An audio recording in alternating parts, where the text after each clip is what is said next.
নমস্কার, আরসি ব্লগে আপনাদের স্বাগত জানাচ্ছি। আজকে আমি রিভিউ করতে চলেছি রয়্যাল ইকো হাট, যেটা আমি ডুয়ার্সে নাগরাকাটাতে থেকেছিলাম। প্রত্যেক বছরের মতন এইবারেও আমি ডুয়ার্স ঘুরতে গেছিলাম জানুয়ারি মাসে। আমি প্রত্যেক বছরই যাই, এটা রিচুয়ালসের মতন হয়ে গেছে। এটা ওদের ডাইনিং এরিয়া এবং খুব সুন্দরভাবে পরিপাটিভাবে সাজানো, কিন্তু কিছু জিনিস আছে যেই জিনিসগুলো আজকে আপনাদের কাছে আমি শেয়ার করব এই ইকো রিসর্টের ব্যাপারে। চলুন তাহলে ফার্স্টে দেখা যাক এদের এন্ট্রেন্সটা, মানে যেখান থেকে ইকো রিসর্টটা যেতে হয়। দেখুন, এখান থেকে যখন আপনারা ঢুকছেন এই রাস্তা দিয়ে, এটা কিন্তু পুরো কাঁচা রাস্তা এবং একটা ছোট ছোট বোর্ড লাগানো আছে। এবং এটা মনে রাখবেন যে সকালবেলা যতটাই এই রাস্তাটা সুন্দর দেখতে লাগছে, প্রকৃতির মাঝখান থেকে মাটির রাস্তা দিয়ে লাগছে, রাত্রিবেলা ঠিক ততটাই ভয়ঙ্কর। কিন্তু কেননা যতবার আপনি এগিয়ে যাবেন, যতটা দূর আপনি এগিয়ে যাবেন, এরপরে কিন্তু শুরু হয়ে যাচ্ছে চা বাগান। তার মধ্যে এরকম উঁচু নিচু ঢোকার রাস্তা, হ্যান্ডমেড কারবার, কারোর বাড়ির এরকম অ্যাডভেস্টার দেওয়াল মতন করা আছে। আর রাত্রিবেলাটা এই জায়গাটা কিন্তু ঘুটঘুটে অন্ধকার, মানে এখন যতটা আপনি পরিষ্কার দেখছেন, রাত্রিবেলা আপনার হাই বিম লাইটও এই অন্ধকার জায়গাটা খেয়ে নেবে। তাই খুব সাবধানে এখান দিয়ে যেতে হবে। এবং একটা কথা বলে রাখি যে রাত্রিবেলা যদি এই রাস্তাটায় আপনারা যে সোজা রাস্তাটা দেখছেন, আমি এইখানে একটা বোর্ড লাগানো আছে, দেখুন এই রাত্রিবেলা এই বোর্ডটা না পুরো ভ্যানিশ হয়ে যায়। আপনি যদি পারফেক্টলি না দেখেন তাহলে বুঝতে পারবেন না, পুরো অন্ধকার হয়ে যায়। আর ভুল করে আমি এই যে সোজা রাস্তাটা দেখতে পাচ্ছেন, এই সোজা রাস্তায় আমি ঢুকে গেছিলাম। রিসোর্টের ম্যানেজারকে বারবার ফোন করার পরেও সে বলে দিয়েছে যে বিকাল 5টার পরে তারা এখান থেকে বেরোয় না। আশেপাশে নাকি চা বাগান আছে এবং জন্তু জানোয়ার বেরোয়। যদি আমার কোনো অ্যাক্সিডেন্ট হয় বা যদি আমার কোনো প্রবলেম হয়, তাহলে সেই প্রবলেমের জন্য ও গাড়ি নিয়ে আসবে। তাছাড়া ও অনেক দূর থেকে রিসর্ট থেকে টর্চ জ্বালিয়ে রাখছে এবং সেই টর্চ দেখে দেখে আমাকে আসতে হবে। এইবারে চিন্তা করুন, এই অন্ধকার রাস্তা দিয়ে, এরকম একটা রাস্তা দিয়ে আপনি রাত্রিবেলা গাড়ি নিয়ে যাচ্ছেন এবং আপনি চেনেন না, ঠিক আছে? তাহলে রিসর্টকে তো বলে দেওয়া উচিত যে রাত্রিবেলা হয়ে গেলে কিন্তু এই রিসর্টে আমরা কেউ আসবো না, আপনাকে নিজে নিজেই চিনে চিনে আসতে হবে। এবারে ধরুন এই চা বাগান, আমি রাত্রিবেলা যখন একটু ব্ল্যাকআউট হয়ে গেছে, মানে পুরোপুরি ব্ল্যাকআউট হয়ে গেছিলাম, চারিদিকে অন্ধকার, তো এই চা বাগানও দেখতে পাবেন না, তখন আমি একবার নিচে নেমেছিলাম, কিন্তু চা বাগানে কিছু আওয়াজ পাওয়াতে আমি চারিদিকে গাড়ি লক করে দিই এবং ভগবান ভরসা এবং ওই রিসর্টের থেকে যে টর্চ দেওয়া ছিল তার তাকে আমার ওয়াইফ দেখতে পায় যে টর্চটা দেখাচ্ছে, এবং আমার ওয়াইফ তারপরে আমাকে ডাইরেকশন দেয় যে কীভাবে যেতে হবে। এইভাবে আমি রাস্তা দিয়ে আস্তে আস্তে আস্তে আস্তে এই রাস্তা দিয়ে আমাকে এগোতে হয়, ঠিক আছে?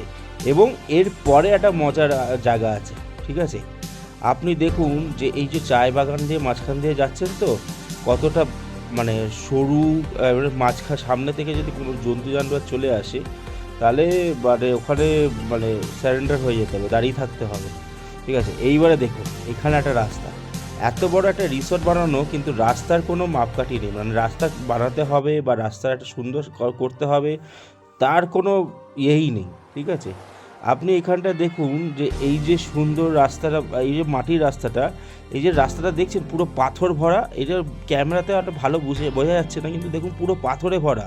মানে যদি একটু নিচু গাড়ি হয়, গাড়ির নিচে যদি লাগে, আপনার গাড়ির নিচে কিন্তু ড্যামেজ হওয়ার চান্সেস আছে। তার মধ্যে দেখুন এই যে কালভার্টগুলো দেখুন, আমি জানি না কতটা সাপোর্ট করবে কি না, এই কালভার্টগুলো এরকম নড়বড়ে। এবারে এখানে দেখুন, এইখানে কোনো ডাইরেকশান নেই। এই মাঝখানে এসে আপনি কিন্তু রাত্রিবেলা কিন্তু হারিয়ে যেতে পারেন, যে এইদিকে নদীর দিকে চলে যাচ্ছে, এইদিকে লেফটে যেতে হবে, এই যেতে হবে, কোনো সিম্বল নেই দেখুন রাস্তার মধ্যে, ঠিক আছে? একটা মাটির রাস্তা করে রেখেছে, একটি রিসর্ট করে রেখেছে, একটি মাটির রাস্তা করে রেখেছে, ঠিক আছে? সেখান থেকে আপনাকে রিসর্টের মতন যেতে হবে। তাই ইউটিউবে, ইনস্টাগ্রামে বা ট্রাভেল ব্লগ, মানে যারা সোকল ট্রাভেল ব্লগার, তাদেরকে ওই চারিদিকে ড্রোন উড়িয়ে রিভিউ দিয়ে যাবেন না। আগে জিজ্ঞেস করুন তাদেরকে যে রাস্তাটা কি ভালো, আসা যাওয়ার জন্য ভালো। কেন একটি ইউটিউবারকে আমি জিজ্ঞেস করেছিলাম যে আপনি তো এই রাস্তাটা আরেকটু দেখাতে পারতেন, তাহলে বুঝতে পারতাম যে কীভাবে যাব। তা সে রিপ্লাই করেছিল, যত টাকা দেখানো সম্ভব ততটাই দেখিয়েছি। এরকম খারাপ রাস্তা দেখালে কেউ আসবে না, ঠিক আছে? এরকম মানে সত্যি বলছে, মানে খুব খুব খুব বাজে একটা রাস্তা, ঠিক আছে? রিসর্টটা সুন্দর হতে পারে, রিসর্টটা অপূর্ব হতে পারে, কিন্তু এবারে দেখুন এই যে এখান দিয়ে রাস্তা দিয়ে যাচ্ছে, ঠিক আছে? এই রাস্তাটা এই সোজা গিয়ে, ঠিক আছে, এইখানে কিন্তু সাইডে গাড়ি পার্ক করার জায়গা আছে, এখান থেকে লোক নামতে পারে, এই সাইডে গাড়ি পার্ক করার জায়গা করে দেওয়া যেতে পারে। কিন্তু রিসর্টের লোকজন কি করেছে, এখান থেকে গাড়ি ঘোরাও, এখান থেকে গাড়ি সাইড দিয়ে নিয়ে এই ভিতর থেকে নিয়ে গিয়ে এখানে সামনে দেখবেন একটু আগে গিয়ে গাড়িটা থেমে যাবে, ওখানে পার্কিং আছে। এইভাবে রাস্তা করা হয়েছে, ঠিক আছে। প্রকৃতির মাঝখানে দেখানো হয়েছে, কিন্তু কোনো মানে রাস্তার মানে যদি কথা বলি কোনো ফ্যাসিলিটি নেই। তাই রয়্যাল ইকো রিসর্টে যাওয়ার আগে একবার চিন্তা করবেন।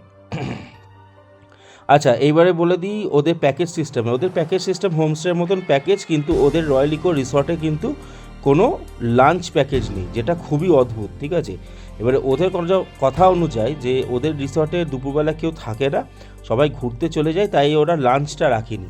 এবারে আমার কথা হচ্ছে, যদি লাঞ্চটা, অনেকে আছে তো যারা ডুয়ার্স অনেকবার ঘুরে নিয়েছে, তারা কিছুদিনের জন্য সময় কাটাতে এসেছিল, ঠিক আছে, ওখানে সময় কাটাতে যায়। সেই ক্ষেত্রে আপনি যদি ওখানে দুপুরবেলা থাকেন, আপনাকে কিন্তু খুব বেশি টাকা নিয়ে আপনাকে লাঞ্চ করতে হবে। যেরকম ধরুন ডিমের থালির দাম 220 টাকা, নদীর মাছের থালির দাম 420 টাকা, মাটনের দাম 450 টাকা, ঠিক আছে, যেগুলো খুবই এক্সপেন্সিভ আমার মনে হলো, ঠিক আছে। একটি হোমস্টে একটি রিসর্ট করেছো, কিন্তু তার মধ্যে কোনো লাঞ্চের ব্যবস্থা নেই, এটা বড় অদ্ভুত।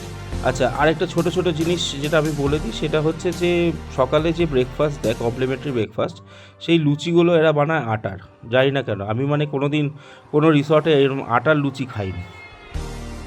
আচ্ছা, এবারে বলি, এদের কিন্তু বিকালে কোনো স্ন্যাক্সের ব্যবস্থা নেই, এদের চায়ের কোনো ব্যবস্থা নেই। চা আপনাকে কিনে খেতে হবে এদের থেকে, যেগুলো কোয়াইট এক্সপেন্সিভ, ঠিক আছে।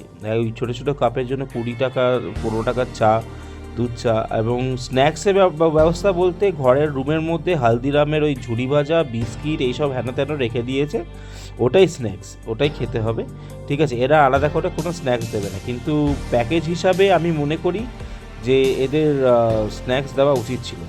আচ্ছা, এবারে একটু আসি ভালো দিকটা বলতে এদের সার্ভিস খুব ভালো। এদের ম্যানেজার একটু আমি বলবো বিকাল 5টার পরে উনি যেতে চান না, উনি নিশ্চয়ই ভয় পান চা বাগানের মধ্যে এই রিসর্টটা, তাই উনি যেতে চান না। তাছাড়া এদের সার্ভিস ভালো, এদের মানে আচরণ খুব ভালো, এরা খুব ভালো ব্যবহার করে। আর এছাড়া আরেকটা ব্যাপার হচ্ছে যে আমাদের এটা 27 তারিখ পর্যন্ত আমরা বুকিং নিয়েছিলাম, কিন্তু আমাদের এখানে 25 তারিখ পর্যন্ত থেকে আমরা একটু বোরই হয়ে গেছিলাম। তারপরে এরকম খাওয়া দাওয়ার এক্সপেন্সিভ, এবং আমরা মনে করলাম যে এখানে থাকলে আরও বিল বেড়ে যেতে পারে, সেই জন্য আমরা এখান থেকে চেক আউট করে যাই, এবং তারা সেটা সাপোর্টও করে। মানে তাদের তো এটা একদিকে দেখতে গেলে লসই না, তাও সেটার জন্য আমাদেরকে আরও ডিসকাউন্ট করে দিয়েছিল। এছাড়া আমার শাশুড়ি মা গেছিলেন, তারা অনেক সময় মাছ মাংস খান না, ওনারা ভেজি খেয়েছিলেন, সেই ক্ষেত্রে খাবারেও অনেক টাকা ডিসকাউন্ট, প্রায় 1200-1250 টাকা ডিসকাউন্ট করে দিয়েছিলেন। তো এই সব ব্যাপারগুলো আছে। কিন্তু রয়্যাল ইকো রিসর্ট যাওয়ার জন্য যদি আমি বলে দিই, তাহলে আপনাদের জানিয়ে রাখি যে যদি যেতে চান, এই জায়গাটা যেতে চান, অপূর্ব সুন্দর জায়গা, যেতেই পারেন, ঠিক আছে। কিন্তু এমন সময় বেরোবেন যাতে সকাল আপনি এই জায়গাটায় পৌঁছান। যদি রাত্রিবেলার পৌঁছানোর প্ল্যান করেন, তাহলে কিন্তু খুব অসুবিধে। যেহেতু আপনি এই চা বাগানের রাস্তাটা চেনেন না, তাহলে রাত্রিবেলা এই রিসর্টে পৌঁছানোর কিন্তু খুব চাপের ব্যাপার। এবং 5টার পরে কিন্তু রিসর্টে কোনো লোক, যদি আপনি অসুবিধায় না পড়েন, যদি চা বাগানে আপনার গাড়ি না পড়ে যায়, তাহলে এরা কেউ আসবে না, এটাই মাথায় রাখবেন। এছাড়া আরেকটি কথা বলে দিই, যদি ব্যক্তিগতভাবে বলেন, তাহলে আমি এই রিসর্টকে কাউকে রেকমেন্ড করব না, তবে আপনারা ঘুরে আসতে পারেন। রিসর্টটা খুব অপূর্বভাবে সাজানো, খুব সুন্দর, এবং প্রকৃতির মাঝখানে। এছাড়া এর চেয়েও অনেক ভালো, এর চেয়েও না বলি, যদি এর কাছে মানে এর সঙ্গে সময় তুলনা করি, তাহলে অনেকগুলো রিসর্টে আমি থেকেছি, কিন্তু এরকম অদ্ভুত নিয়ম আমি কোনো রিসর্টে পাইনি। সব জায়গায় নর্মাল নিয়মই পেয়েছি। এই রিসর্টের একটু অদ্ভুত নিয়ম এই যা। এমনি রয়্যাল ইকো রিসর্ট ভালো।